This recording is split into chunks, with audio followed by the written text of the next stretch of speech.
యేసుక్రీస్తు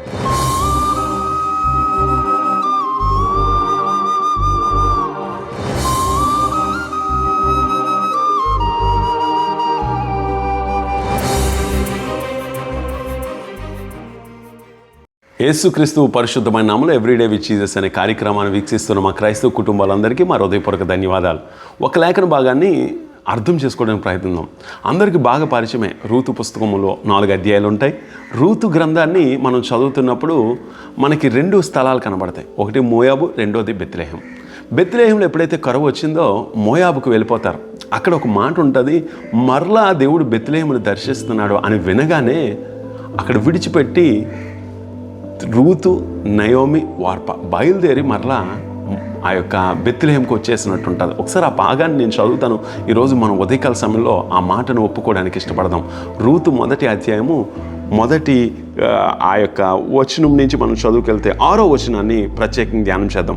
వారికి ఆహారం ఇచ్చుటకు యెహోవా తన జనులను దర్శించినని ఆమె మోయాబు దేశంలో వినెను గనుక మోయాబు దేశం విడిచి వెళ్ళుటకే ఆమెయు ఆమె కోడళ్లను ప్రయాణమైరి.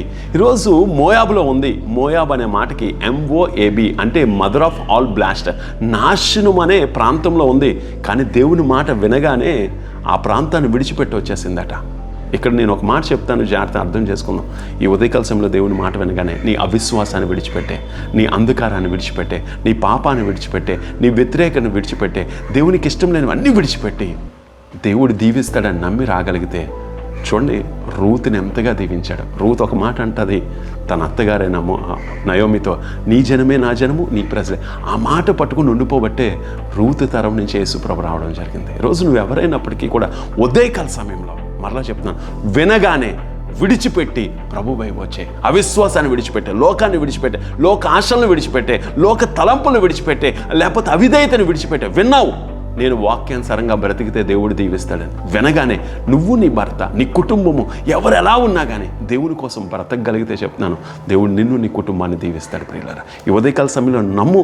ఎలాగైతే విని విడిచిపెట్టి ప్రయాణమై దీవించబడ్డారు, ఈరోజు నువ్వు వింటున్నావు. విడిచిపెట్టు, ప్రభు కొరకు బ్రతుకు. ప్రభు నిన్ను, నీ కుటుంబాన్ని, నీ ఉద్యోగాన్ని, నీ వ్యాపారాన్ని, నీ పిల్లల యొక్క ఎడ్యుకేషన్ సమస్తాన్ని దేవుడు దీవించి బలపరిచి ఆయన నిన్నెంతగానో ఉన్నత శిఖరాల మీద ఉంచును గాక. God bless you. దేవుడు మనందరికీ తోడై ఉండును గాక.